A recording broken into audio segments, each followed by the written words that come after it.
প্রিয় ভাই, 2-4 কলম পড়ালেখা আমরাও করছি, বাংলা, অঙ্ক, ইংরেজি, পদার্থ, জীববিজ্ঞান পড়ছি আমরা।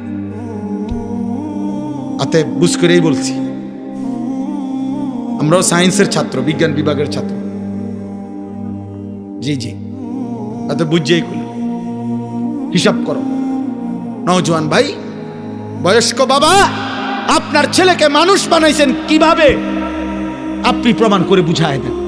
1 ওয়াক্ত নামাজ পড়ে না, পাক নাফাকের ধার ধারে না, 1 বেলা পেশাব করে সে পানি নেয় না, টয়লেট পেপার ব্যবহার করে না, রাস্তার প্রতিটা নারীর দিকে তাকায়া থাকে, সারা রাত মোবাইলে উলঙ্গ ছবি দেখে, দুষ্ট চরিত্রহীন বন্ধুদের সাথে আড্ডা দেয়।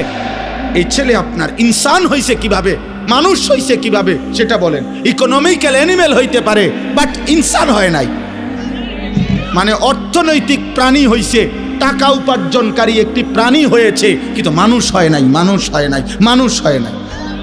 সেজদা না দিলে মানুষ হয় না, গোলামি না করলে মানুষ হয় না, রব না চিনলে মানুষ হয় না, মদিনার বন্ধুকে না চিনলে মানুষ হয় না, কোরআন না পড়লে মানুষ হয় না, গোলামির সেজদা না দিলে মানুষ হয় না।